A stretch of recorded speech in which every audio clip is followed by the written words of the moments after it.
Todos, como siempre, bienvenidos a una nueva tertulia de Voces en Libertad, de esta fantástica serie de diálogos y conversaciones organizados por Caminos de Libertad.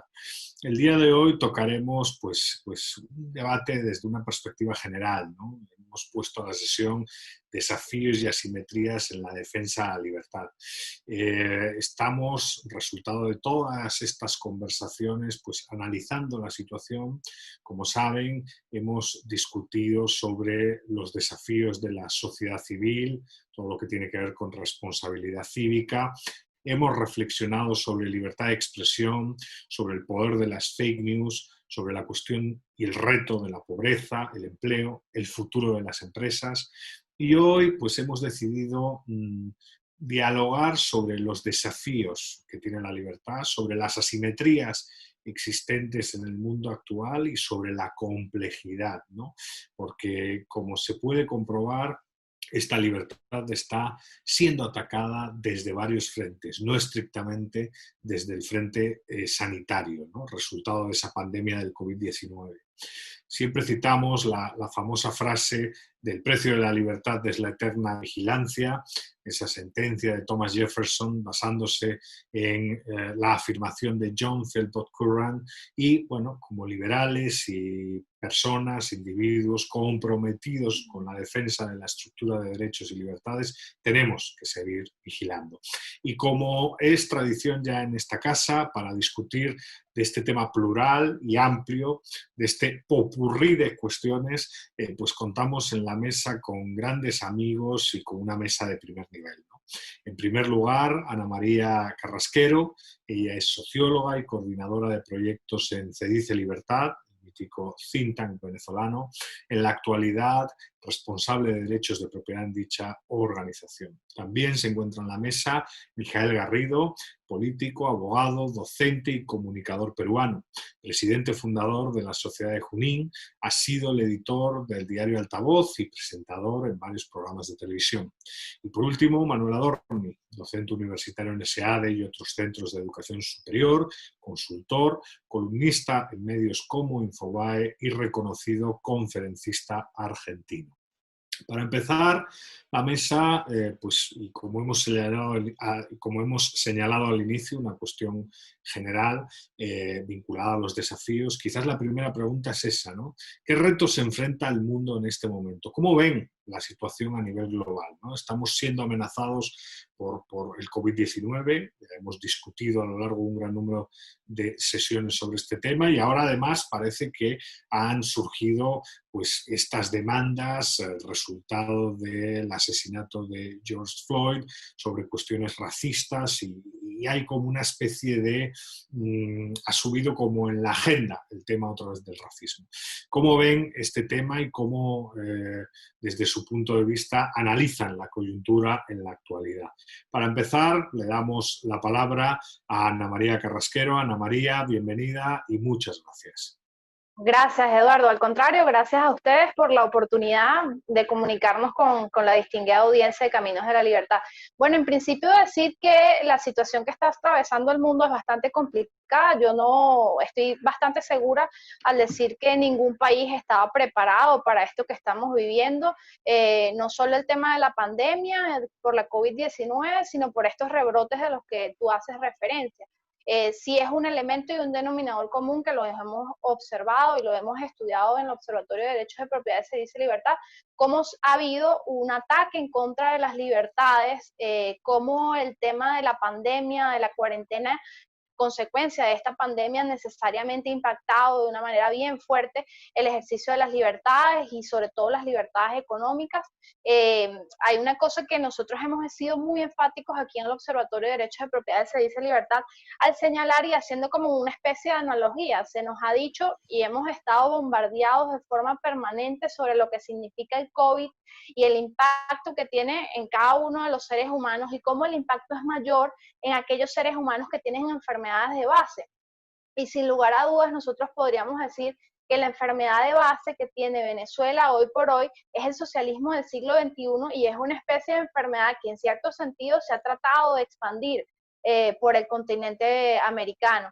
Entonces, en ese sentido, decir que Venezuela ya para entrar, digamos, en el pedazo que me toca y el que hemos estado observando de manera muy, digamos, acuiciosa, Venezuela recibe esta pandemia y este mundo trastornado de la peor forma en la que lo pudiera recibir.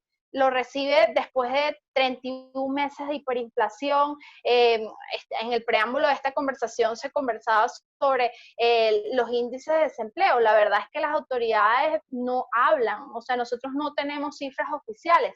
Lo cierto es que después de 2 décadas de este proyecto totalitario que se ha enfocado en la destrucción sistemática de los derechos de propiedad, hoy tenemos un cuarto de las empresas que teníamos hace 20 años. Entonces, si todas las cifras apuntan a que la economía del mundo está en problemas, imagínense cómo puede estar hoy la economía venezolana después de lo que les decía, 31 meses de hiperinflación, una caída del Producto Interno Bruto. Es como si hubieran agarrado a machetazos la economía venezolana para reducirla y hoy lo que tenemos es una economía enana. Entonces, ese rebrote de racismo, esta pandemia que asola a todo el mundo en su conjunto, encuentra a Venezuela en el peor sitio en el que la puede encontrar, porque además no hay, o sea, una cosa súper importante de la que conversábamos como en el preludio de esto es tener estadísticas. Nosotros no tenemos estadísticas ciertas, por ejemplo, de nuestro sistema sanitario. Desde hace años no se publican boletines epidemiológicos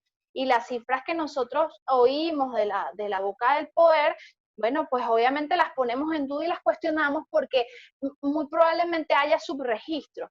Entonces, como para darle como un redondeo a esto, el sitio en el que estaba Venezuela en comparación con el resto del mundo es el peor sitio y la peor posición en la que pudiéramos estar. Muchas gracias por la intervención. Le damos la palabra a Mijael. Mijael, cómo ves el mundo? ¿Se está aprovechando la pandemia en el Perú para poner en tela de juicio otro tipo de instituciones y la cuestión identitaria o no? Estrictamente la crisis es sanitaria y no se va más allá. Bueno, Edu, muchas gracias por la invitación y gracias también a Ana María y a Manuel por compartir esta tertulia interesante sin duda conmigo. La situación del Perú es especialmente crítica. Somos el quinto país en el mundo con mayor índice de contagios. Hemos pasado el día de ayer a Reino Unido. Y si bien el gobierno acepta la cifra de 10.045 muertes, hay un subregistro ya comprobado por el Sistema Nacional de Defunciones que nos coloca más o menos en 35.000 muertes. Esto, para ponerlo en perspectiva mundial, tiene que ver con un múltiplo por 3 de la cantidad de muertes que generó la guerra con Chile, que es la guerra que ha generado mayor número de bajas en el Perú, y es más o menos el mismo número que generó la guerra contra el terrorismo, que empezara en mayo de 1980 y terminara en 1996. Pero quiero extrapolar un poco la situación y alejarme un tanto de mi país, del cual podría hablar más de lo necesario, para aproximarme a una situación que creo que es mundial, en donde creo que empezamos a ver ciertos vasos comunicantes que a mí me preocupan sobremanera. Y quiero empezar leyendo una frase de Antonio Gramsci, que como saben ustedes es un teórico marxista italiano, que en el Perú tiene especial relevancia porque su principal discípulo fue José Carlos Mariátegui, que es quien de alguna manera trajo la impronta del socialismo durante los primeros años del siglo XX al Perú. Y Gramsci dice que la única forma que tenemos para hacernos del poder como comunistas es la siguiente: nosotros debemos infiltrarnos en la sociedad, dentro de la iglesia, infiltrarnos dentro de la comunidad educativa lentamente e ir transformando, ridiculizando las tradiciones que se han sostenido históricamente a fin de ir destruyéndolas y formando la sociedad que nosotros queremos. Yo soy un alérgico compulsivo a las teorías de la conspiración y no creo que Gramsci y los reptilianos estén a punto de dar un golpe de Estado a la estabilidad mundial. Pero creo que sí hay ciertas cosas que están sucediendo en el mundo que tienen un estribo común. Y es que, por ejemplo, yo no creo que haya habido un aumento en el racismo mundial. Lo que creo es que hay una especie de situación de contención que está generando una angustia que Fromm explica muy bien en El miedo a la libertad. Y creo que este vacío existencial, asusado por esta angustia y por esta incertidumbre, que tanto los gobiernos como la prensa están capitalizando, unos desinformando y los otros capitalizando esta desinformación que se transmite en incertidumbre y en angustia, para hacer lo que los gobiernos saben hacer únicamente. Los gobiernos son estructuralmente presupuestívoros y la naturaleza del poder es el poder dos veces. Entonces, los estados están utilizando como excusa la pandemia, en primer término, para crecer. Y eso en el Perú ya es crítico. La semana pasada hemos estado muy cerca de ver la estatización del sistema privado de salud. Estoy seguro, Manuel podrá hablar de esta supuesta medida tomada por el presidente Fernández para la seguridad alimentaria, que no es más que un robo a la compañía expropiada en Argentina. Bueno, de Venezuela, yo también soy venezolano, no vamos a hablar, mi abuela es venezolana, he crecido yendo a Caracas. El acento de Ana María me recuerda a mi infancia y me duele en el alma saber que un país que quiero tanto está tan mal. Pero dicho eso, creo que el tema del racismo, que era el punto que quería hacer antes de ceder la palabra, si me lo permite, Edu, es que lo que está sucediendo es que la generación a la que tengo la mala suerte de pertenecer, que es la generación millennial, es ignorante por antonomasia. Es una generación que se ha formado de manera wiki y no ha profundizado y no ha echado raíz profunda en los conocimientos que tendrían que permitirle opinar con solvencia. Entonces, lo que estamos haciendo ahora es un coche bomba a la lógica aristotélica, porque lo que estamos haciendo es juzgar hechos del pasado bajo los cánones éticos del presente. Y el ethos, que es una palabra que viene del griego antiguo, es estructuralmente dinámico, va evolucionando con la costumbre, de manera espontánea, si queremos verlo desde una lógica hayekiana, y esta evolución y esta dinámica de cambio que va adaptando la ética a lo que la propia sociedad considera como justo y bueno en un corte determinado de tiempo, reclama necesariamente que para juzgar el pasado, si queremos desde la historia, hagan lo mismo que hacen los estudiosos de los antiguos textos cuando se enfrentan a un texto en una lengua muerta o cuando se enfrentan a un texto que ha sido escrito hace muchísimo tiempo, que es la exégesis. Nosotros no podemos juzgar el pasado con los términos éticos del presente porque llegamos a un oxímoron evidente. Y es que, pongo un ejemplo antes de ceder la palabra. La Biblia, por ejemplo, dice claramente en uno de sus versículos que es más difícil que un rico entre al cielo que un camello pase por el ojo de una aguja. Bueno, basta con revisar un poco de historia de la tecnología para saber que las agujas, tal como las entendemos hoy día, no se inventaron sino hasta 1000 años después. Cuando la Biblia habla de esta analogía, esta metáfora, lo que está planteando en realidad es una puerta de bóveda tipo aguja, muy conocida en Magdala, en Sodoma, en Gomorra, en Jerusalén y en Belén, en la época en la que se escribió lo que hoy entendemos como el Antiguo Testamento. Entonces, digamos, es muy diferente plantear la idea de que un dromedario pase por el huequito de una aguja a hablar de una puerta de construcción y arquitectura mudéjar. Entonces, pongo el ejemplo de la necesaria exégesis para aproximarnos a la historia, porque el hecho de que un movimiento antifascista escriba que Winston Churchill era racista, primero que nada es gracioso, porque si no hubiera sido por Churchill, probablemente hubiese habido allí una esvástica y hubieran sido fusilados sin juicio. Y segundo, Winston Churchill no puede ser tildado de racista en una época en la que el mundo era racista. Eso es como decir que Jesús era esclavista. En la época de Jesús y en el tiempo en el que Jesús habitó en la tierra, había esclavitud en Galilea, en la Palestina, en Magdala, en Sodoma, en Gomorra, en Belén, en Jerusalén y en toda la zona en la que proyectó su influencia.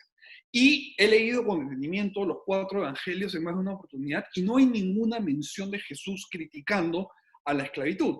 Podríamos decir que Simón Bolívar, Alvear, San Martín y quienes forjaron y fraguaron la independencia de América también eran pro esclavitud porque no la denunciaron en su momento ni la derogaron cuando ostentaron el poder. Y sería una gran mentira, porque no estaba fuera de la normalización, entendiendo para terminar la normalización, lo normal, como una previsión de orden empírico, fáctico y promediable. Entonces, lo que creo que está pasando en el mundo es que esta falta de cimientos y de base de conocimientos nos ha llevado a donde estamos.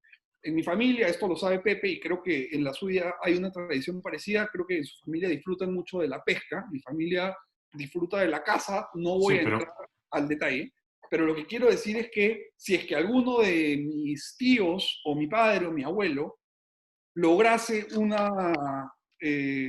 monumento en el Perú, qué sé yo, de repente en 50 años los animales tienen derechos y los monos tienen derecho a votar en las elecciones, cosa que estoy seguro varios animalistas propondrían, y a alguien tendría pues el derecho de ir a decir, el tal señor Garrido Leca era un antianimalista, lo que es una contradicción en sí misma. Entonces, creo que ese es el acercamiento a las cuestiones. Mil disculpas por haberme pasado el tiempo correspondiente. muy bien, no, no te preocupes, Mijael, ha estado muy interesante la intervención y le damos a Manuel la palabra. ¿Qué tal? Bueno, ante todo, gracias por la invitación, por supuesto, un placer estar con todos ustedes y perdón por las desprolijidades, de hecho van a haber luces en el techo que son los soldadores, así que voy a tratar de ser bien escueto para no fallar en el concepto. Suscribo a lo que dijo Mijael al principio, por supuesto a lo que dijo Ana también, pero Mijael dijo algo que es claro, ¿no? La pandemia es una excusa para que los estados se agranden. Acá está pasando en Argentina, digamos. En Argentina los primeros que se nos ocurrió ayudar fue a los que ya cobraban planes sociales, y a los últimos que se nos ocurrió ayudar fue a los empresarios y a los que dan empleo. Así que está claro que es de la pandemia se van a aprovechar todos. Yo no creo, apunto a la pregunta, ¿no? Como para no correrme de foco. Yo creo que no, que esto no aumenta el racismo. Yo creo que en tal caso se muestran cosas que antes no se mostraban. No creo que esto haya aumentado de ninguna manera los actos racistas. Sí creo que es una oportunidad que están aprovechando los antisistemas para para mostrarse y para mostrar cierto grado de nivel de fuego, de poder de toma de calle, pero nada más que eso, y como también creo que esto va a pasar y el mundo va a volver a la normalidad, y me parece que algunas cuestiones se están agrandando más de lo que se deberían agrandar. Lo que sí digo es guarda porque estamos viendo cómo los estados efectivamente están tomando atribuciones que no deben. Nosotros acá en Argentina hace más de 100 días que estamos encerrados, nos tienen encerrados con disposiciones alocadas, como la que contaba Mijael, se refería puntualmente a un intento de expropiación de una agroexportadora privada, de capitales argentinos, con problemas financieros, pero como la puede tener la mayoría de las pymes que hoy están en la Argentina con problemas financieros. Entonces, y vuelvo a la frase de Eduardo, ¿no? De la introducción, me parece que hay que vigilar esta libertad porque hoy está siendo bastante pisoteada o bastante atacada, más en democracias tal vez un poco más frágiles o en sociedades que no tienen un nivel de evolución como puede ser la americana, como puede ser incluso la europea, como son las latinoamericanas, ¿no? En Argentina, por lo menos, la verdad es que somos bastante pasivos, ¿no? Hoy, día 2 o 3 de julio, todos los empleados públicos cobraron sus sueldos completos, mientras que los privados apenas llegan a fin de mes para comer porque no están cobrando su salario, ¿no? Así que en esa dicotomía, bueno, hay que estar atentos porque me parece que, como dijo Mijael, esto es un aprovechamiento más allá del drama sanitario que claramente ocurre en Perú, ocurre en Venezuela y ocurre en todo el resto del mundo, porque está claro, también está claro que la gente muere de otras cosas, hay mucha más gente que muere de otras cosas, y también está claro que esto va a dejar, esta pandemia se va a transformar en una pandemia económica, que muchos países van a salir rápidamente adelante, y que otros países que han hecho las cosas mal durante décadas, como puede ser el ejemplo de los tres que estamos hablando aquí, les cueste un poco más. Así que creo que hay que tener mucho cuidado, pero no creo que se vea nada nuevo en esta pandemia, más que las ganas de aquellos revoltosos que quieren tomar el poder o ampliar el que ya tienen. Ujú. Muchas gracias. La verdad es que con base en la intervención de Mijael, que ha dicho cosas realmente interesantes, hay una segunda pregunta que hay que poner sobre la mesa, ¿no? Yo creo que son dos preguntas en realidad. Claro, se están destruyendo estatuas, se está intentando borrar la historia de los pueblos, en definitiva, ¿no? Y muchas veces esos intentos están teniendo lugar más en el mundo anglosajón que en el mundo pues, hispano o iberoamericano, ¿no? O sea, por ejemplo, afortunadamente con la que está cayendo en España todavía no andan destrozando estatuas, ni tirando estatuas, ni tal, ¿no? En Chile me consta que, aunque no hay chileno en la mesa, pero en Chile me consta que durante las protestas para promover la reforma constitucional y todo eso, también hubo atentados contra determinadas estatuas pues, de gente que participó en la conquista o de próceres de la nación, todo este tipo de cosas, ¿no? Pero la idea es, claro, el escenario es un escenario de crisis, como diría Robert Hicks, las crisis son una ventana de oportunidad para acrecentar el poder del Estado, efectivamente, que fue lo que señaló Mijael con bastante claridad.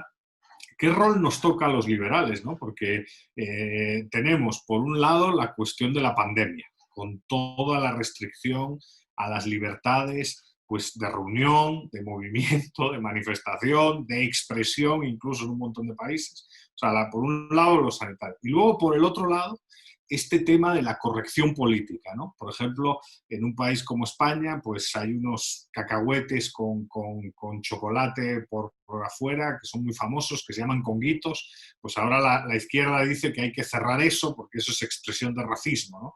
Y hay una especie de tiranía hacia lo políticamente correcto, ¿no? Que está impregnándolo todo progresivamente. ¿Qué actitud debemos de tener los liberales en esos entornos? ¿No? Porque literalmente sí estamos enfrentando dos amenazas a la estructura de derechos y libertades individuales claramente identificadas. Una la estrictamente sanitaria y de la mano de la crisis la cuestión identitaria, ¿no? El tema de las identidades y de las minorías y de todo eso que produce una especie de tiranía de lo políticamente correcto terriblemente peligrosa.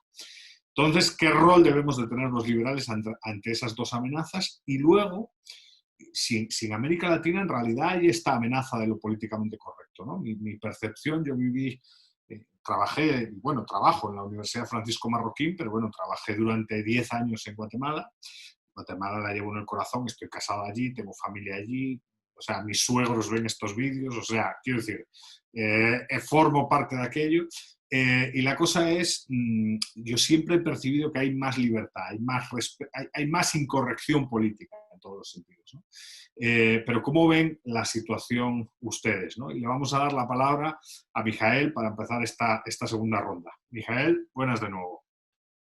Gracias. A ver, voy a tratar de abordar los diferentes temas que Edu ha puesto sobre la mesa. Yo también le tengo gran cariño a Guatemala por la instrucción que he recibido en más de una oportunidad en la Universidad Marroquín, en los Liberty Funds, y tengo buenos amigos enseñando por allá, a quienes saludo si es que llegan a ver el video. A ver, hay efectivamente una ola de corrección política en América Latina que tiene un desdoblamiento que se proyecta en dos corrientes, en mi opinión, claramente marcadas. Una es una que busca reformar las constituciones. Y eso tiene que ver con que América Latina opera bajo la premisa de la constitución perfecta.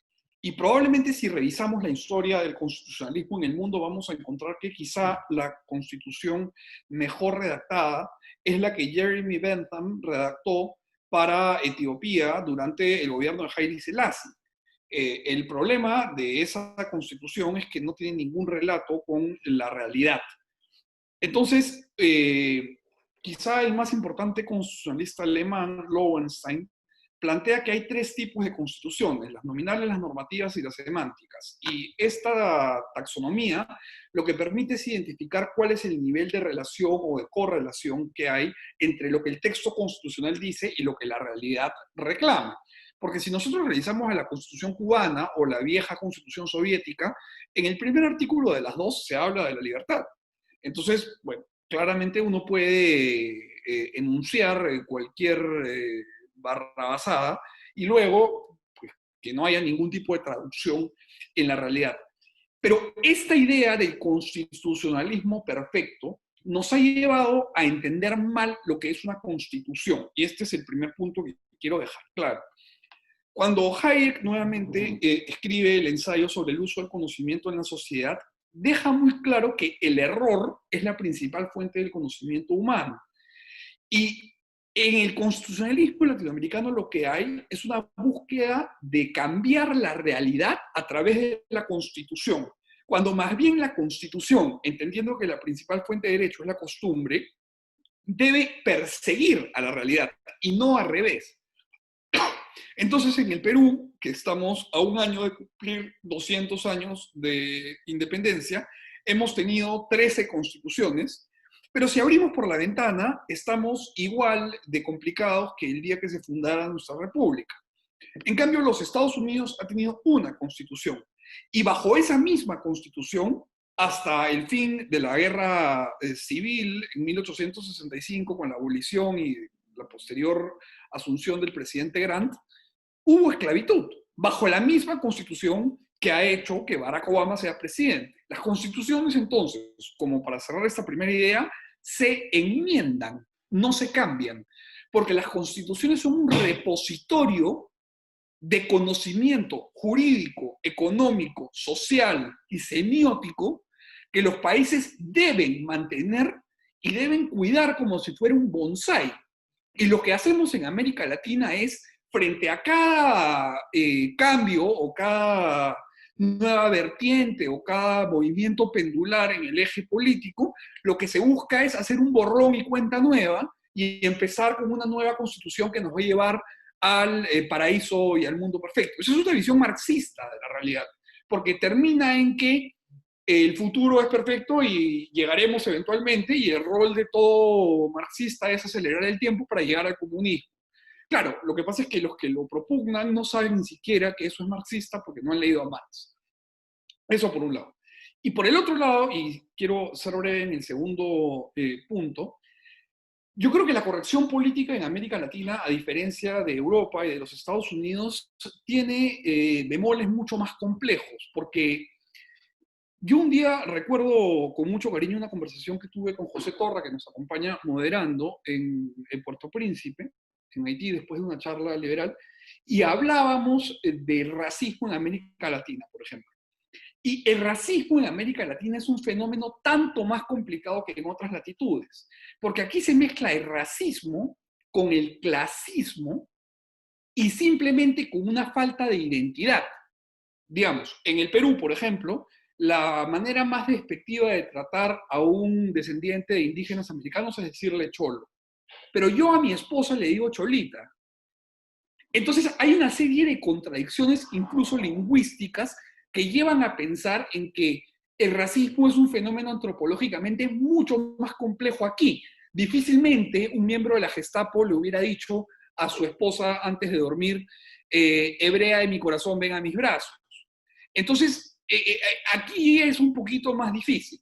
Y por otro lado, las comunidades negras y indígenas en el Perú están muy orgullosas de su herencia.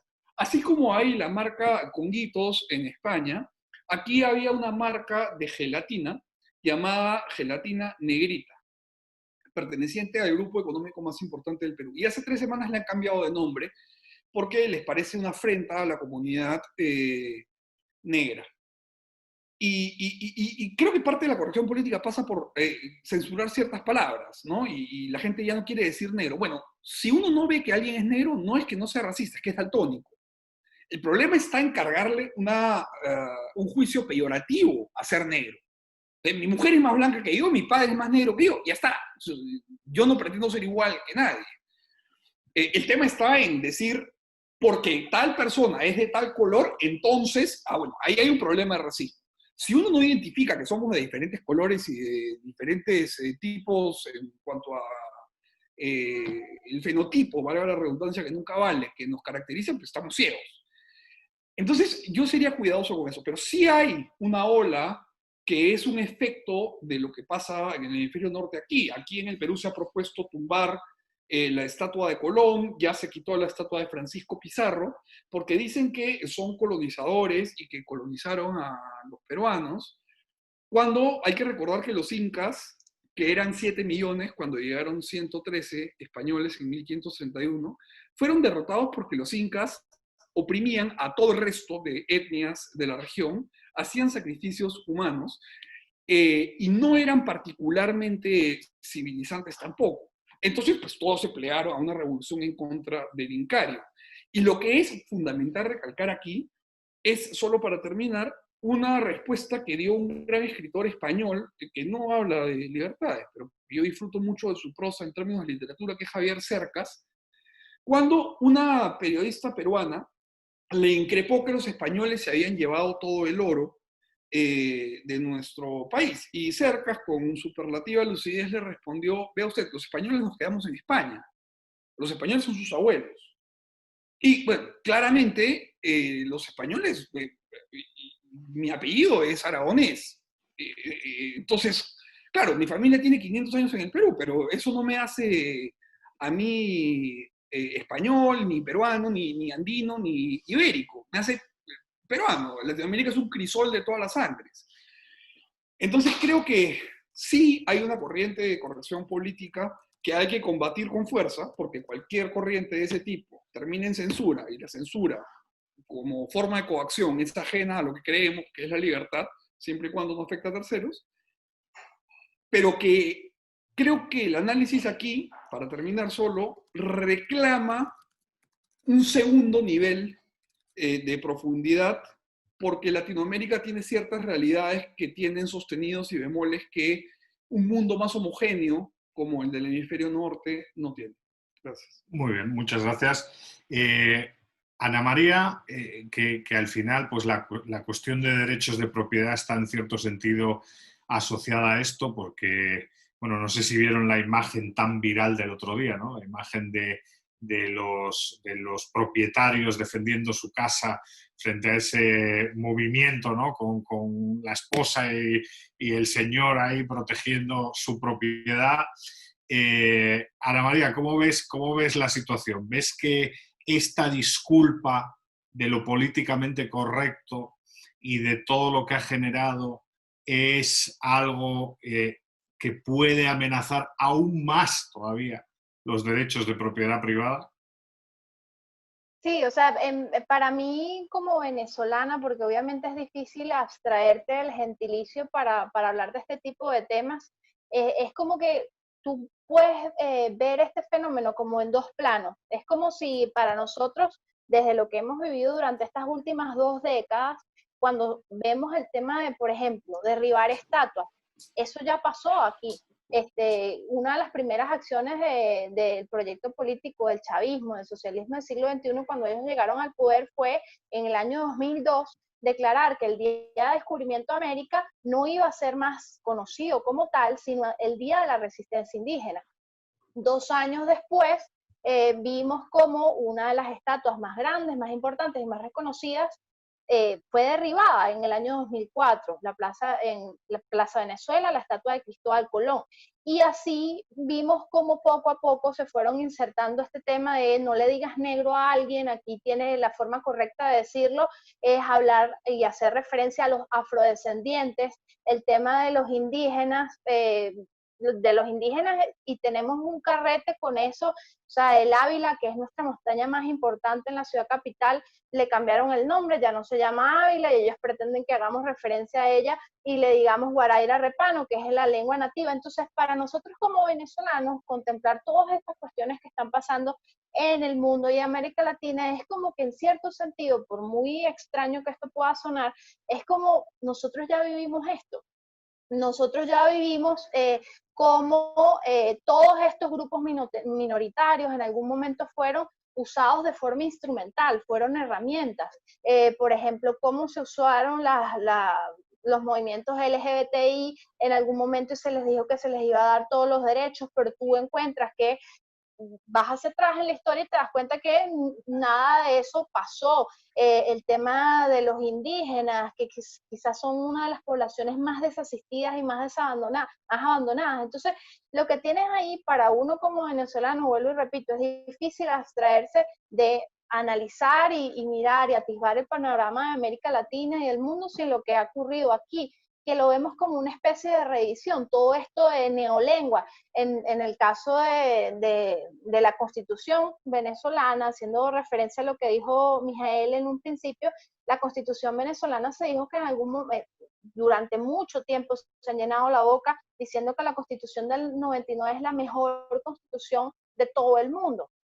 Y ciertamente en la Constitución lo que tú encuentras es reconocerle a la gente derechos, derechos, derechos, pero cuando tú ves ese ordenamiento legal, y por eso es que yo digo, bueno, Venezuela viene en cierto sentido, es como paradójico, venimos del futuro porque estamos viendo cómo todas esas cosas ya las vivimos, ya a lo largo de estos 20 años los vivimos, y lo estamos viendo desde el pasado el que nos arrastraron, porque los niveles, muchos de nuestros indicadores hoy se retrotraen a los que teníamos en el año 1940.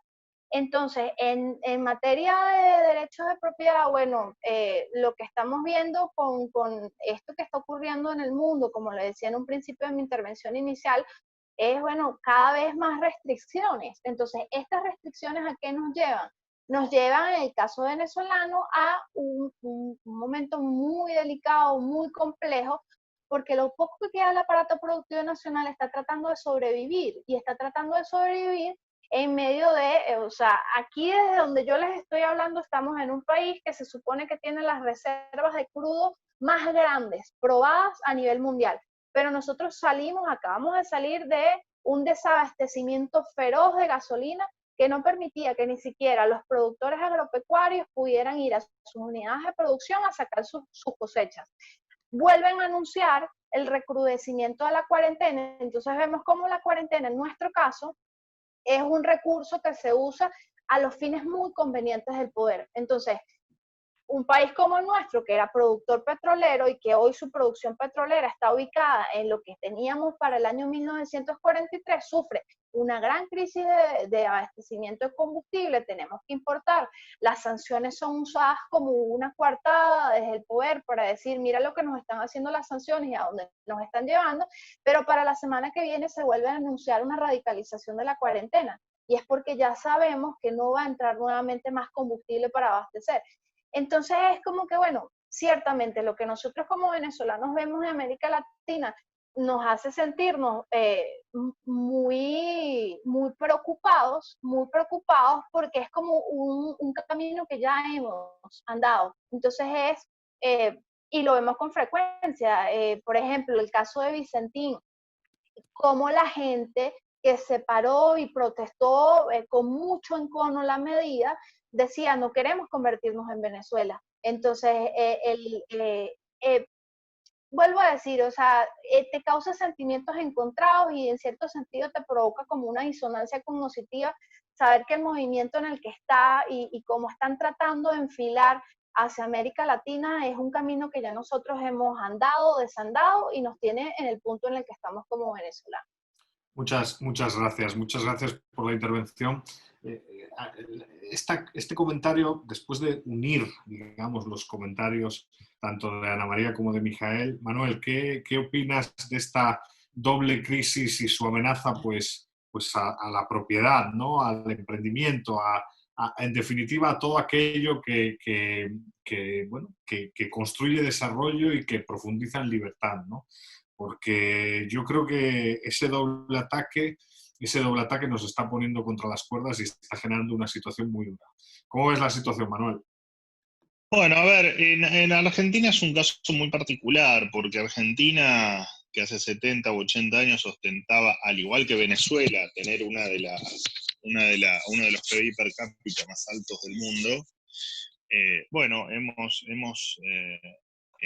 equivocado el camino y hoy, porque tu pregunta es atinada, es decir, bueno, ¿dónde nos paramos nosotros, ¿no? Que defendemos la libertad, qué partido tenemos que jugar?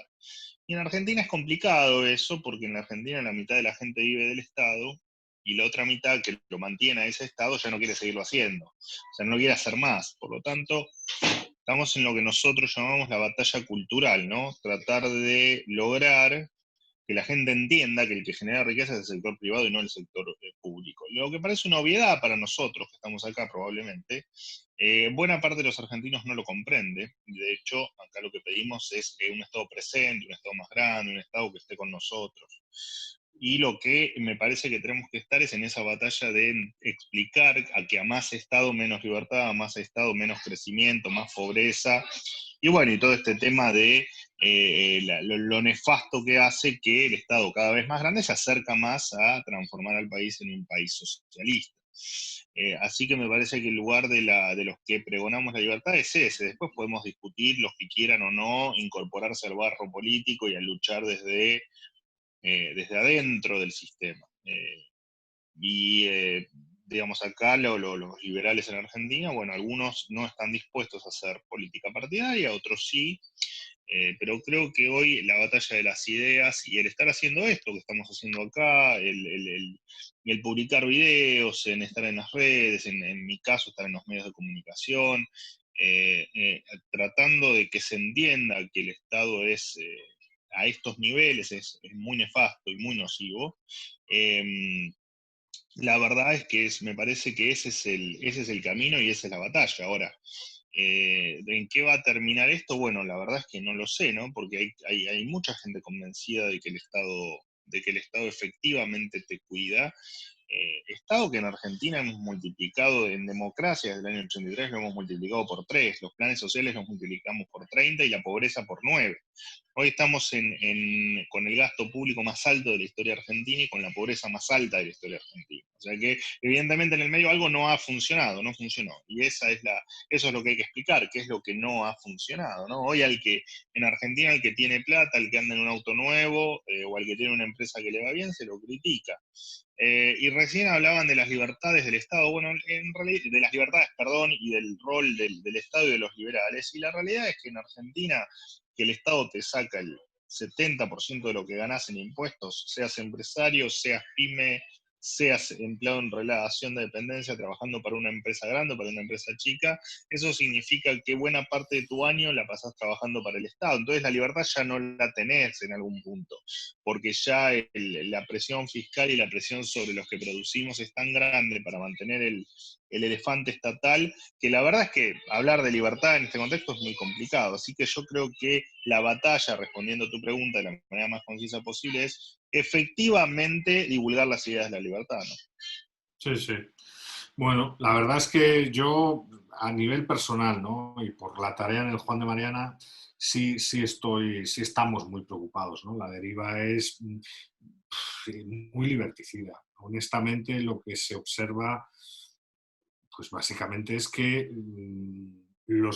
aquellos que no creen en las ideas de la libertad son capaces de constantemente desarrollar nuevas narrativas para atacar la estructura de derechos y libertades y dinamitar pues, cuestiones como la propiedad privada u otras, ¿no? La última pregunta, que es una pregunta de carácter general y es una pregunta, digamos, a modo de reflexión final, es una pregunta sobre el futuro, ¿no? Es una pregunta que hemos hecho a todos los que han participado en esta serie de tertulias, ¿no? Y es, en su opinión, ¿qué nos depara el futuro, ¿no? Si existe una ventana para la libertad, o si es una cuestión de tiempo, en el corto plazo las cosas irán mal, pero a lo mejor en el medio y largo plazo volveremos a recuperar nuestra estructura de derechos y libertades individuales, o nos vienen años muy duros y muy difíciles a futuro porque honestamente pues estamos perdiendo, ¿no? Un poco lo que decía Manuel, que aunque nos esforcemos en comunicar, hay un importantísimo porcentaje de la población que no está tan de acuerdo con las ideas liberales y que encima considera que el Estado le protege, ¿no? Entonces, ¿cómo ven el futuro? No solo en sus países, sino en el mundo, digamos, pues en este mundo iberoamericano, ¿no? En el mundo occidental, si quieren ir un poco más allá, ¿no? ¿Cómo ven el futuro? Porque parece que vienen años difíciles, ¿no? Y le vamos a dar la palabra a Mijael. Mijael. Gracias, Edu. Yo, después de la intervención, voy a tener, como le avisé a Berta, que cortar, que tengo un directorio, pero les agradezco mucho por la invitación. Aprovecho para mandarle un cordial saludo a tus suegros y voy con la respuesta sobre el tema que interesantemente has planteado. Yo creo que vienen años muy duros para la libertad y creo que vamos a tener que concentrar nuestros esfuerzos en luchar por cada centímetro que estamos viendo retroceder. Pongo un caso peruano, pero que creo que es una microrealidad del macroentorno. El día de hoy el Congreso está votando para que en medio de la pandemia, en calidad de estímulo keynesiano, se le permita al 100% de los pensionistas mayores de cierta edad recuperar todas las pensiones que han ido depositando en sus vidas. Más allá de que yo considero que el sistema de pensiones tendría que ser libre, aquí hay un problema, que es que no están los economistas y quienes dirigen el aparato estatal pudiéndole explicar a los señores congresistas que ese dinero no existe, porque el sistema de pensiones está basado en la idea en que los jubilados cobran el dinero que pagan los no jubilados. Entonces, esta idea que termina siendo un aleph de la realidad de la libertad en el mundo, es un mundo reducido, es todo en chiquito, es que somos incapaces y hemos perdido la batalla retórica, hemos perdido la batalla narrativa de poder imponer nosotros cuál es el espectro de debate.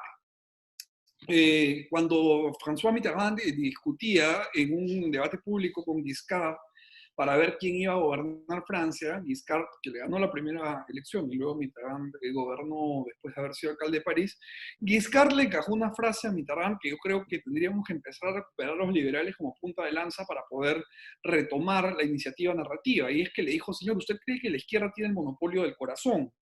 Y en realidad, quien más riqueza, prosperidad, expectativa de vida, educación y derechos ha generado es la libertad. El Estado no genera riqueza, ni derechos, ni ningún tipo de prosperidad. Esa la generamos los individuos trabajando de manera colectiva o de manera independiente, y praxeológicamente esto repercute en el Estado.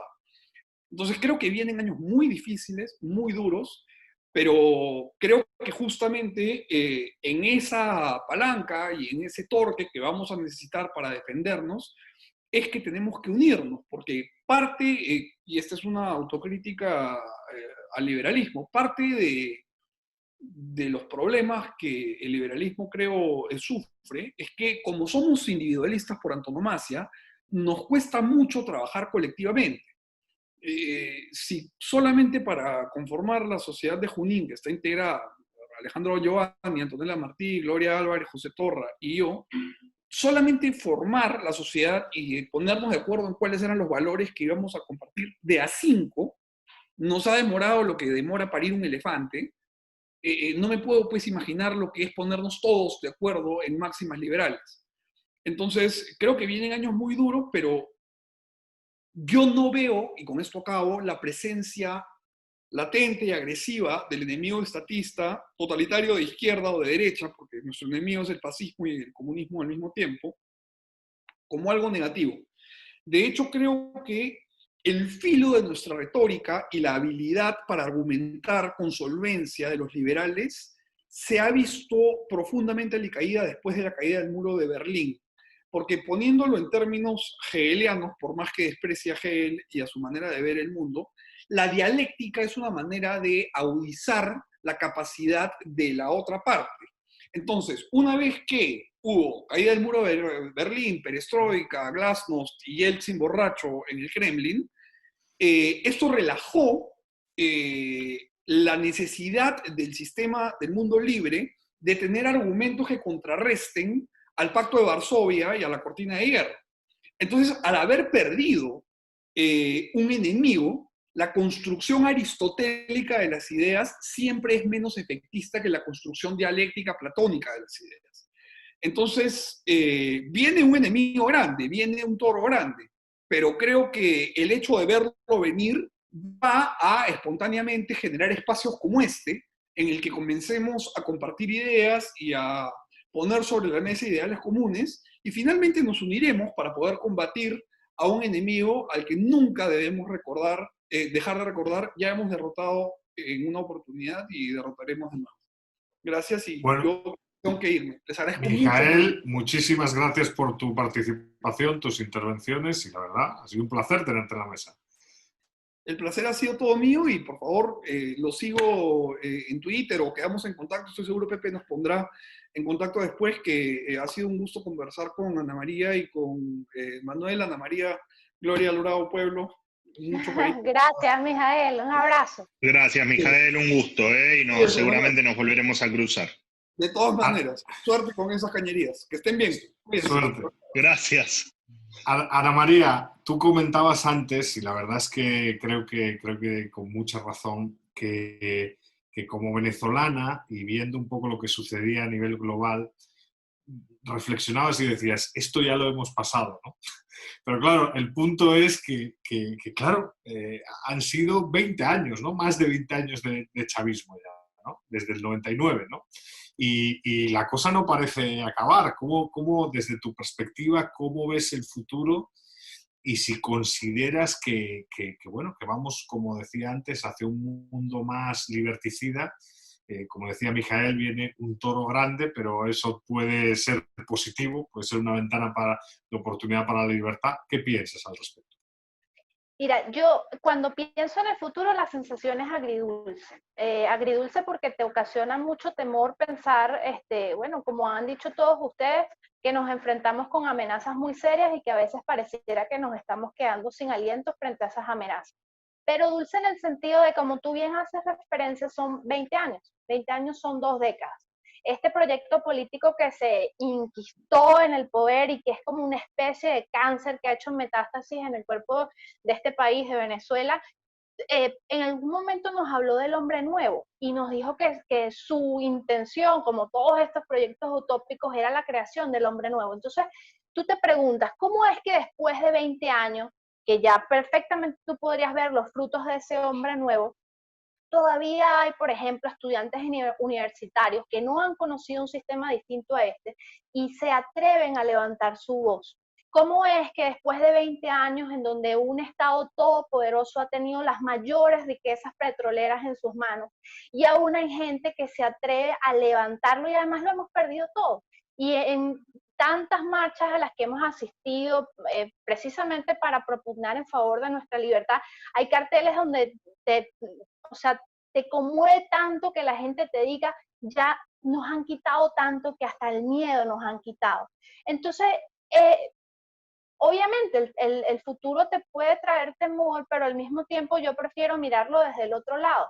Si nos han arrebatado prácticamente todo y todavía existimos personas que estamos en capacidad y con toda la disposición a seguir abogando por las ideas de la libertad, yo pienso además que el momento en el que está Venezuela, por muy patético, por muy triste, por muy descorazonador que pueda resultar, es el mejor momento para las ideas de libertad. Es el momento en donde la gente te dice, anunciaron un nuevo control de precios y la gente dice, pero por favor, ¿cómo más controles? No queremos más controles, lo que queremos es libertad. Entonces, es muy triste decirlo, que lo hemos aprendido a sangre, a fuego, pero así ha sido. En un porcentaje importante de la población tú encuentras un apoyo irrestricto al empresariado privado.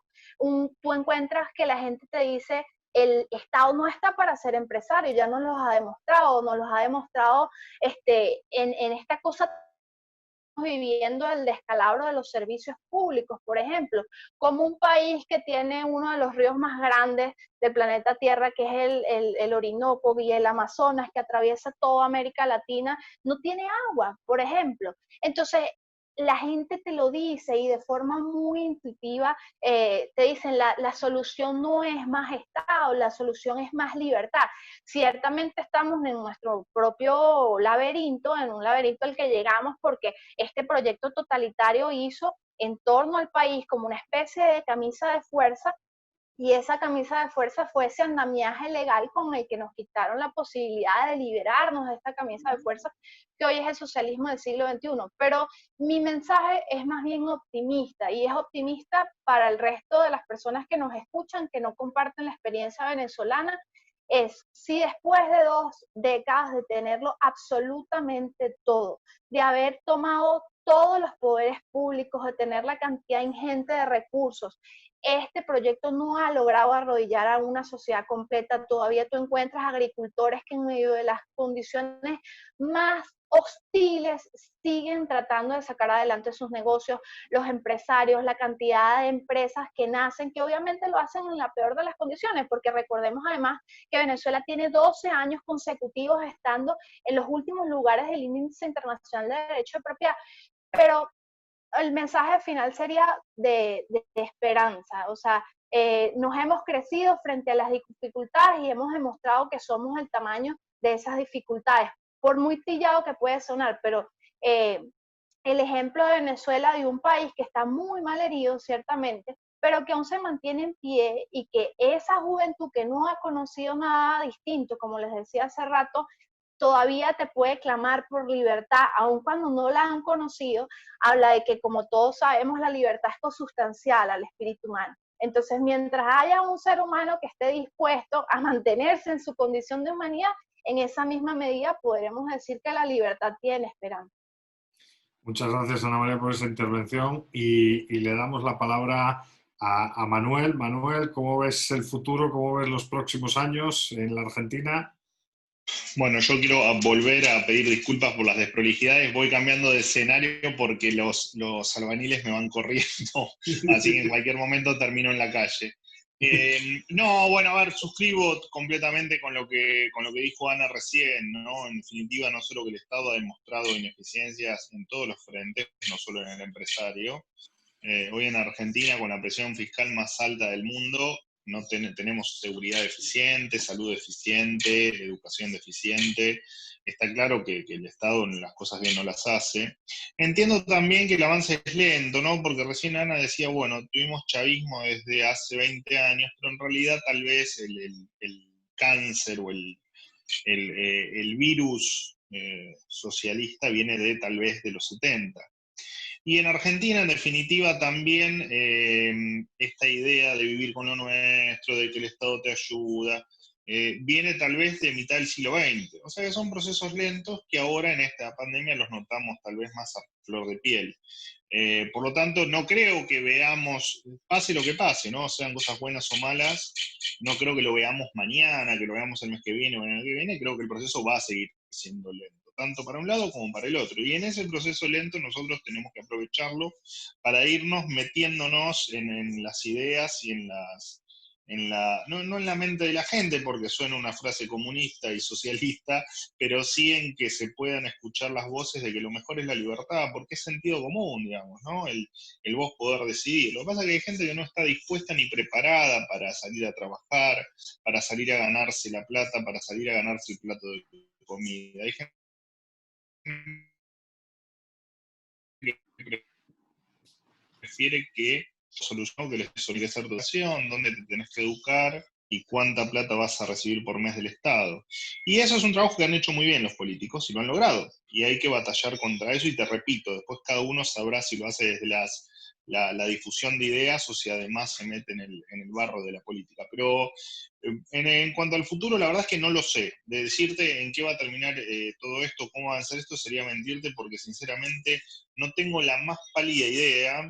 Sí tengo esa sensación agridulce que comentaba Ana bueno, de que creo que estamos haciendo un buen trabajo, creo que las ideas de la libertad se están expandiendo, creo que cada vez somos más, esa es la parte buena, pero también creo que ellos están haciendo un muy buen trabajo ampliando los estados, metiéndonos miedo y intentando demostrar que el Estado colectivo es mejor que la libertad individual. Y eso es un peligro con el que vamos a tener que luchar. Yo creo que va más allá de nuestras generaciones. Creo que va a ser una lucha eterna o hacer entender que la libertad debería estar por sobre todo. Recién me daba mucho dejo de tristeza cuando Ana decía que Venezuela hacía muchos años que estaba último en los índices de respeto por la propiedad privada o en los índices de libertad económica. Bueno, a Argentina le pasa lo mismo, ¿no? Lamento que América Latina, al menos Cuba, Venezuela y Argentina, estén en este camino de decadencia casi crónica ya, ¿no? Hace no mucho, hace 2 o 3 días, el presidente en una conferencia de prensa con Lula da Silva decía que se lo extrañaba a Chávez. Y cuando uno escucha eso, bueno, ¿qué duda puedo tener yo de que si mi presidente extraña a Chávez, el camino no sea hacia cada vez un Estado más presente, como le llaman ellos, a un socialismo cada vez más abarcativo y a que la decadencia se profundice? Así que la verdad es que suscribo también a lo de Ana en términos de un futuro que lo veo al menos agridulce, pero que no queda otra que tener esperanzas, que seguir batallando y que seguir sirviendo a las ideas de la libertad, que creo que es lo único que nos va a hacer una sociedad grande y que nos va a hacer avanzar. Y hay que entender que gracias a la libertad hoy vivimos el doble o el triple de lo que vivíamos hace 100 o 150 años, que vivimos con una mucho mejor calidad de vida, que producimos más y mejores bienes, y que gracias a la libertad hoy nos podemos comunicar entre nosotros a través de un aparatito que se llama celular, y eso es gracias a la libertad, y eso se tiene que entender. Sí, sí.